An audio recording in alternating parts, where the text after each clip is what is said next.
Welcome to the Australian feminist government. In Australia, Canada and the USA in recent history, we've had a feminist-run government all the way from the top down.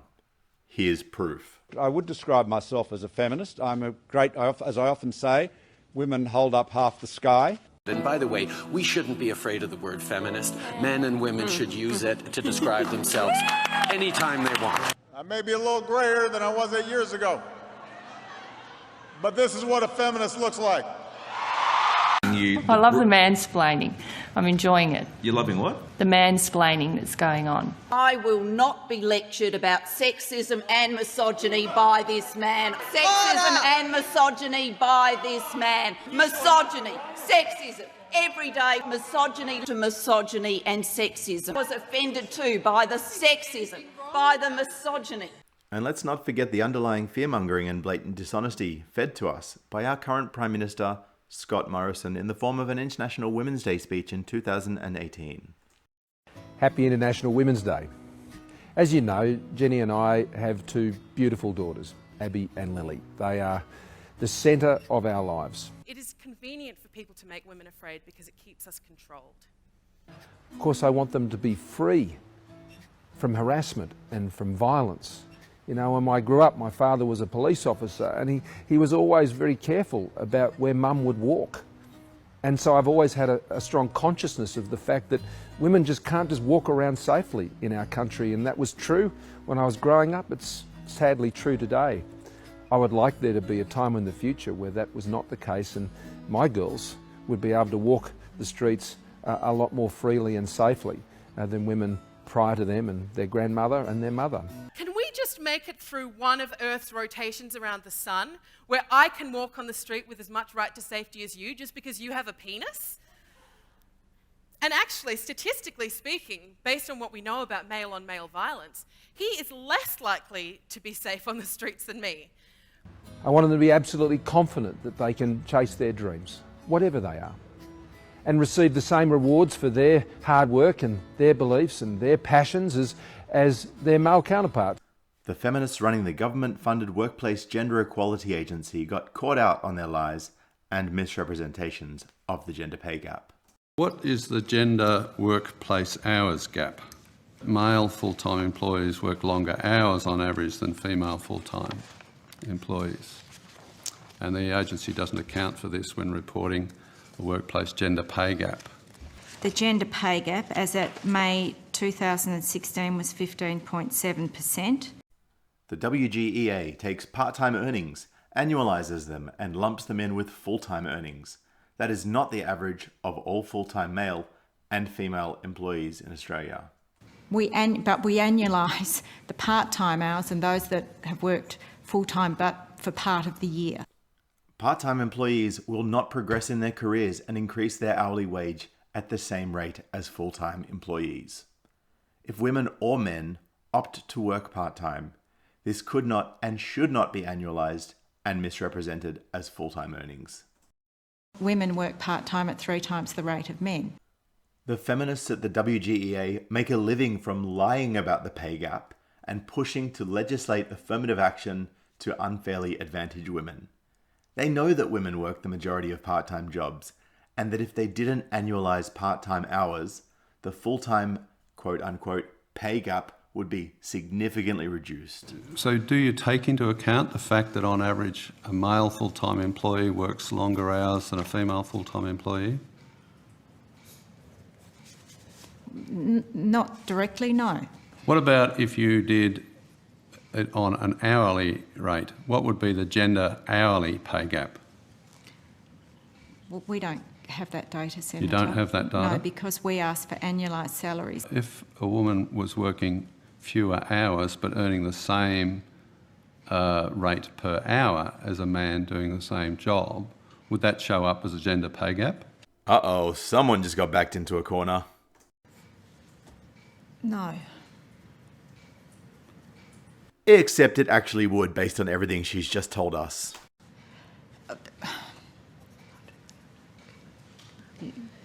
Jenny Booth, Research and Analytics Executive Manager. So we do not collect the real hours that an employee might have worked. Wait. So you mean you don't collect the real hours that an employee might have worked? What we do collect is the hours that are specified in a contract, if that makes sense. Do you annualise it on the assumption that men and women are working the same number of hours, or is it actual earnings? It's actual earnings. So it's not possible to tell whether any or some of the gender pay gap is just simply attributable to a different number of hours worked. Is that right? Why is it you don't look at hours worked? Just because somebody might be sitting at their desk for 12 hours a day doesn't mean you're getting 12 hours of productivity out of them, and doesn't mean that they're working in essence any harder than someone that may sit at their desk for 8 hours. The feminists at the WGEA are effectively insinuating that women do more work in less hours than men. Thus, extra hours worked shouldn't be considered when calculating the pay gap. So I don't think... That's true. So I don't think, says the feminist. Correct. But they're getting paid for the 12 whether they're doing any work, or they're getting paid for however many hours they're sitting at their desk. And the issue for your agency is that if it's a male sitting at a desk, they're getting paid more than a female sitting at a desk. So the question is whether, irrespective of the hours, the question is whether for those hours for which they're getting paid, is there a difference between men and women? We don't collect information on ours, Senator. Fun fact, feminists get salty, bitter and defensive when logic calls them out on their bullshit. ABS does, so it's available. So if we put in a question on notice, will you access the ABS data and so you can answer that question? Well, I did answer it earlier. No, you didn't.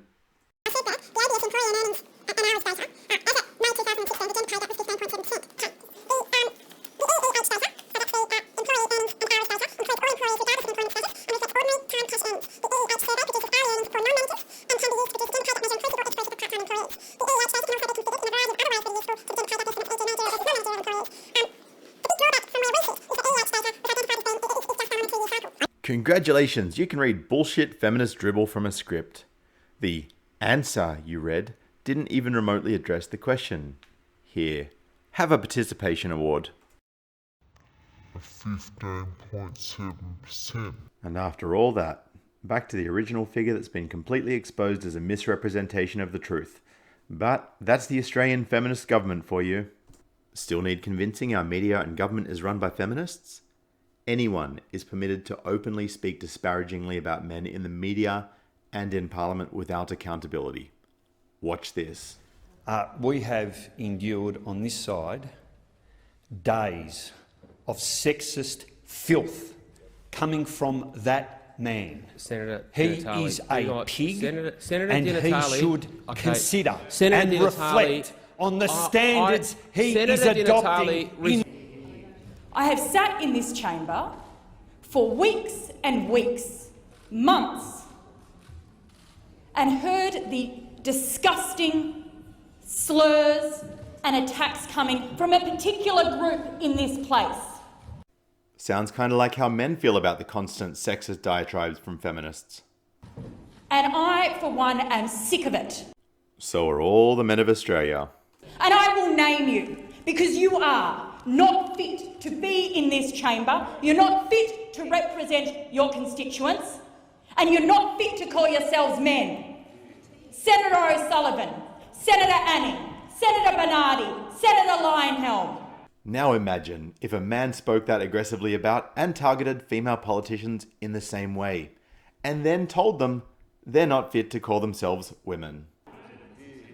You day after day come into this place and hurl insults that men behave like morons and like pigs. Play the gender card. You know, the bigger issue here, Koshi, is the attitude and the treatment of girls and women. And the moment anyone stands up to you, you have the most fragile glass jaws of all. Earlier today, during the motion relating to violence against women, Senator Lionhelm yelled an offensive and sexist slur at me across the chamber. After the vote on the motion was complete, I walked over to the senator and confronted him directly. I asked whether I'd heard him correctly. He confirmed that he had yelled, "You should stop shagging men, Sarah." Shocked, I told him that he was a creep. His reply was to tell me to F.off. I'm called the leader of the Greens and he has raised it with both Senator Lionhelm and the President. I'm disappointed that the senator has refused to apologise for this offensive and sexist apologise directly. And then there's the untouchable mainstream media, with a special mention to our favourite feminist, Lisa Wilkinson. Instead of telling our girls not to walk through parks, maybe we should be telling our boys not to rape them. Beautifully said. Margaret Atwood, the author who wrote the dystopian feminist novel The Handmaid's Tale more than 30 years ago, captured the imbalance we're talking about here when she remarked, "Men are afraid that women will laugh at them. Women are afraid that men will kill them." Because I feel like as a mum, I can't compete with the messages and the violence and the hate that he has for women. And you have to make them understand that violence against women is wrong. It's really, really wrong. Our government-run, taxpayer-funded ABC gives a platform to radical feminists who hate people that were born white and want to kill men. Listen for yourself. Egyptian-American feminist Mona El-Tahawi, Jess Hill, whose latest work is challenging old assumptions about male violence. Mona, how do we get institutions to, acknowledge racism and do something about it? How do we hold people to account? Well, you're asking the person here who travels the world to say, fuck the patriarchy. What we have to do is start seriously talking about dismantling patriarchy. And when I talk about patriarchy, I'm talking about a white supremacist, capitalist, imperialist patriarchy, to quote Black American feminist Bell Hooks. And you rarely make that connection between the dictatorship in Egypt and here in Australia, where you're ostensibly a democracy. But what you're talking about is the overwhelming power of the state. And that state is driven by a white supremacist patriarchy. When I look at your Prime Minister, when I look at Donald Trump, when I look at Abdel Fattah el-Sisi in Egypt, when I look at Bolsonaro, all of these men are patriarchal authoritarians. At the heart of the way that they rule is violence. I say patriarchy is like an octopus. The head of the octopus is misogyny. Misogyny. Systems of oppression that privilege male dominance. Because we're talking about a very specifically male kind of violence. We have to dismantle patriarchy. It's really important for white people to acknowledge this as their problem. No, honestly, it's, this idea of respectability, this idea of civility, this idea of unity, all of these words, decorum. Who invented those words? Those words were invented by white men for the benefit of other white men in systems and institutions that were always designed to be for white men. You're watching Q&A live from Melbourne with a panel of outspoken feminists. And the other part of me is the American, and we have this fascist fuck called Donald Trump as president. And your Prime Minister here is a mini version of Donald Trump. And as a feminist, for me, feminism is the best kind of resistance to that patriarchal authoritarianism. There was a women's protest on Sunday that was rising up against patriarchy. So this is what we're seeing. We're seeing people who are saying, no, we deserve better, against these old white men mostly, who are saying, no, we want to keep our hands on everything. Yeah, and clearly you have to be on this side. That's what's changing. It's not their age, it's not their race, it's their privilege. Well, I think that a lot of them, it is the old men. They are indeed old men, and many are white, but that is because of the privilege that they have enjoyed their whole lives, that they are trying damn hard to hold on to, that is being threatened, but as also it never has underneath the been. privilege is... I want patriarchy to fear feminism. For me, as a feminist, the most important thing is to destroy patriarchy. As a woman, I'm asking, how many rapists must we kill until men stop raping us? That violence has been allowed to continue, unchecked mostly, by men, especially privileged men. We need optimal levels of violence, where men think twice before being violent to a woman. And she, a law professor, is saying that women need to practice justifiable violence against men's unjustifiable violence. We are also talking about a society that socializes boys and men into believing that they are entitled to women's time, bodies, love, affection. And my partner is a bisexual man. And I'm urging the cis straight men out there, there is something deeply broken in you and in the way that you move through the world. As you get older, learn from people like us so that this can be a better world. Be queerer. Be more bisexual. Be less cisgendered in the way that you move through the world. And if you thought that was the end of all that cancer, You're wrong. We now have taxpayer-funded, government-endorsed feminist propaganda like this that we have to stomach. Come on, you're okay. Yeah, I know, Mum. It's just what boys do. Our excuses allow violence against women to grow. Let's stop it at the start. Authorised by the Australian Government, Canberra. Just in case you're not already revolted enough by that sexist characterisation of how the average young boy interacts with girls, here's more.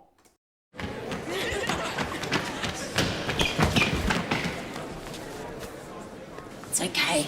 He's just being a boy.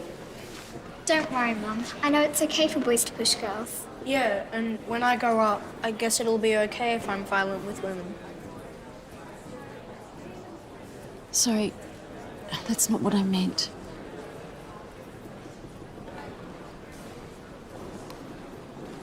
Authorised by the Australian Government, Canberra. So why am I calling this stuff feminist propaganda? Because that's exactly what it is. The definition of propaganda is the systematic propagation of a doctrine or cause or of information reflecting the views and interests of those advocating such a doctrine or cause. So unless you're a feminist listening right now, I can only assume that you're as disgusted as I am at these government-endorsed, government-funded ads made with mine and your tax dollars. So I thought I'd have a look at the copyright and disclaimer section just to see where they get all their information from. As it turns out, they don't have any information to refer me back to. In fact, they accept no responsibility for the accuracy or completeness of any material contained on the site that they provided. Additionally, they disclaim all liability to any person in respect of anything and of the consequences of anything done or omitted to be done by any such person in reliance, whether wholly or partially, upon any information presented on the site. It has a caution notice saying material on this site is made available on the understanding that the Commonwealth, that is the government, is not providing professional advice. Interesting. Before relying on any of the material on this site, users should obtain appropriate professional advice. Well, apparently the information the government is giving is not professional advice. They continue. Views and recommendations of third parties which may also be included on the site do not necessarily reflect the views of the Commonwealth Government or indicate a commitment to a particular course of action. So what they're essentially saying is, we're not going to actually do anything here. We're just going to use your taxpayer dollars to spout this bullshit to you because it makes feminists feel good. Love her or hate her, at least Pauline Hanson cares about men enough to stick her neck out and tolerate the barrage of abuse and character assaults from feminists in the media and government. In case you don't already know who Pauline Hanson is, she's the leader of the One Nation Party in Australia. This party gained an unprecedented surge in support in the last federal election. Given that One Nation is such a young party compared to the majors, the level of support they gained in the last federal election was a huge statement by quiet Australians that they're fed up with our leftist elite politicians who lie to us for ideological and political gain. Senator Hanson. Thank you very much. Well, today I wish the everyday men of Australia, the many males who go about their lives working hard to provide for their families, putting food on the table without any fuss and not expecting any fanfare or huge accolades. You men help make Australia what it is today. It's not often that the dedicated and hard-working men of this country collectively get a pat on the back as they deserve, so I'd like to do that now. Well done, men. You deserve to be honoured. I thank you. While the firefighters, who are mostly males, were battling the blazes, we had feminists telling us that after they fight the fires, no doubt exhausted and dehydrated, covered in sweat, ash and soot, and with their skin singed from the heat, they go home and beat their partners. Sherelle Moody from the Red Heart Campaign. I'm here today to present a petition to the Senate on behalf of 71,000 fellow Australians who are opposed to the family law inquiry and are opposed to Pauline Hanson's role on it. After a cataclysmic event like this, domestic violence peaks and women become extremely unsafe when generally the men return home from the fires and subject them to domestic violence. Are you done, Sherelle? Yep, Yeah, great. sure. Let's swap places.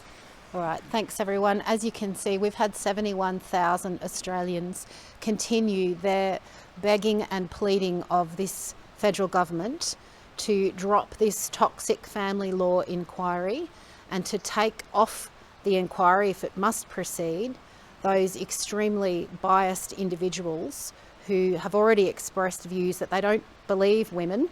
Yeah, because no woman has ever lied to get custody of their children, or lied to get their husband out of the house, or lied to get more money. Pauline Hanson said on national radio she thinks women make up claims of violence to help them in the family court. There have been report after report with clear recommendations on what needs to be fixed to speed up the process and make sure that there is proper training for those involved so that the interests of children and women are paramount. This training she refers to is feminist-based training, based around what's called the Duluth model. The Duluth model is deeply ingrained in Australian legislation, and I'm going to cover all of that in the next video, so stay tuned for that also. Using women and children as pawns. I think it's absolutely disgusting, and we stand with the 71,000 Australians who've signed this change.org petition calling for Senator Hanson to be removed from the inquiry, and we at the Greens also think the whole inquiry should be scrapped. Now, I don't know who's going to break the news to this clown, but change.org is an international website. It's not an Australian website, so anyone from anywhere in the world, including large swaths of feminist activists from overseas, can sign any petition on there they want. So, no, it's not correct, true, or honest to say that it's 71,000 Australians. And the government knows what needs to be done to fix the family court. It should simply get on with fixing the family court and make sure that the interests of children and women and all parents are properly protected. Great to hear you included all parents there at the end, just so you didn't sound like a feminist bigot. But you know what? While we're on the topic of that, I'd like to see all parents, including fathers, have protections against ex-partners who lie to get custody of children, who lie to get child support, who lie just to be vindictive. But Larissa doesn't want that, because that's going to put a lot of women on the chopping block. Okay, now let's try to get an answer from someone who's not a complete retard. I have had a gutful of hearing from man-hating feminists. I believe in what is fair and just, and I'm sick and tired of this constant criticism of men in Australia, especially if they're white. In August 2019, there were 15,300 firefighters in Australia. 9.6% were female. Why aren't the feminists who demand equality in boardrooms and in politics not rushing to sign up as volunteer firefighters? Where is the feminist campaign for equality in this difficult, physically demanding and also thankless profession? In August 2019, there were 208,900 truckies in Australia. 4.3% were female. Well, the feminists should be ashamed of themselves at letting themselves down in this field. I've never seen a feminist recruiting campaign to get more women behind the wheels of the truck. It's worth noting to saying without trucks, Australia stops. So I guess with 95.7% of truckies being men, we can thank the men that Australia hasn't stopped. In August 2019, there were 51,300 coal mining workers in Australia. 13.9% were women, and no doubt less down in the mines. Why aren't the feminists demanding that more women be given jobs several kilometres under the ground, in the darkness, the heat, the danger, on the machinery drilling for the coal? Coach drivers, 45,300, 11.4% were women. I just cannot stand here and see the bashing of men going on in this country all the time. Each day in Australia, 6 men take their lives and 82 men call an ambulance due to suicidal thoughts or attempts. Prostate cancer kills more men than breast cancer kills women. 2/3 of homeless who sleep rough are men. 95% of workplace fatalities are men. 1 in 3 domestic violence victims are men. These figures are backed up by the New South Wales Bureau of Crime Statistics and Research. We confirm that the 2018 29.2% of domestic violence victims were men. I'd like to say thank you to the men. You helped make Australia the great nation it is today. So what actually is feminism, and why is it causing so much division? Well, feminism is the advocacy of women's rights on the grounds of the equality of the sexes. It's not the advocacy of human rights on the grounds of the equality of the sexes. It's the advocacy of women's rights and women's rights only. What is a right? Well, a right is a legally enshrined entitlement. So what happens when you grant half the population legally enshrined rights without granting it to the other half when it also affects the other half? Well, you have one half that's legally superior to the other, and that's exactly what feminists want. We need men to be supportive of feminism by relinquishing their power. Ultimately, feminism is about taking that power away from men. You can't have the conversation about rights without the conversation about responsibility, because your rights are my responsibility. That's what they are, technically. So you just can't have only half of that discussion, and we're only having half that discussion. This is what awaits you if you do not speak out. This is what awaits you if you do not show up to the polling booths and place your vote at democratic elections. This is what you can look forward to if you do not take a stand now and say no to the hatred that is feminism. Make sure you like this video, comment, subscribe, and share with everyone you know. And stay tuned for my next video on the Duluth model, which shows you exactly how deeply ingrained feminist ideology is into our current parliamentary legislation. Hey everyone, so if you're watching this right now, it means you made it all the way through that video just now without having an aneurysm, and for that alone, I congratulate you. So you might be saying, well, Sydney, you clearly don't like feminists. So what are you? Do you not believe in equality between men and women? And I say this, I'm an egalitarian. Check out the definition right here. Egalitarian means that you believe in equal opportunities for men and women, and that everything should be based on merit, not on gender quotas, and not on equal opportunity laws, which give preferential treatment to people who are deemed to be oppressed. The responsibility on each and every person is to manage any perceptions that people have about them and work within that. And that's how you become successful. If YouTube decides to remove this video or remove my entire channel, you can get all of my videos and more over at bitchute.com/Sydney MGTOW. If you can't access bitchute.com, that's BITCHUTE, that just means that your internet service provider doesn't believe in free speech, and you should probably change it. So head on to sydneymgtow.com/purevpn so that you can get access to any website in the world without any censorious blocking by internet service providers. Anyway, very, very soon, and this is why it's so important for you to subscribe and follow, very, very soon, I'm actually going to be doing a video on what's called the Duluth model. So what is the Duluth model? Well, the Duluth model is a little wheel they call the power and control wheel, spelled DULUTH. It was basically just a brainchild. Well, not that they had many brains between them, but it was the brainchild of 3 activists made up in 1981 in Duluth, Minnesota. This Duluth model that presumes that men have power and control over women and exercise that to hold women down. This is basically feminist ideology 101. So this model underpins all of the domestic violence legislation in Australia. It underpins the mandatory arrest policy, which is why you see police arresting a man in any domestic dispute unless they actively catch a woman bashing him over the head with a shovel when they arrive. This is the problem. This is what's being taught in universities. This is what's being taught in schools. This is enshrined in government legislation, which is why I'm putting my face out here, because I passionately believe that something needs to be done about this. And it's up to me and up to you guys to do something about it. So once I release this video on the Duluth model, make sure you write to your local member of parliament and ask them how it's acceptable that this discriminatory legislation is in place.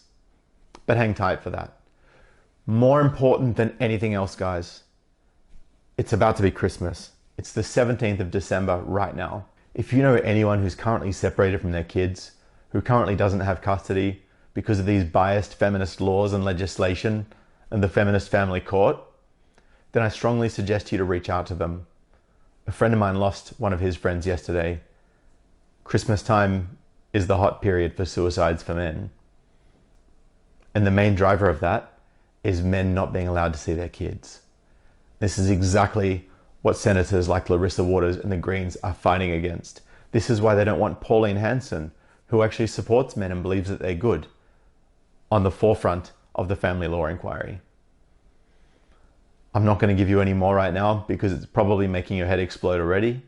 If you do want to donate and be part of the ongoing effort to help me create content like this to make you guys aware, head on over to paypal.me/SydneyMGTOW. If any of this disappears, if this video disappears and you haven't downloaded it yet, head to sydneymgtow.com for updates. And if you're in Australia or America and you'd like to donate direct to a bank account, I'm going to be putting those details in the description below. All of these funds will go towards creating content to educate you guys on what's going on in the world. Anyway, I'm out of here for now. I appreciate you all. Peace.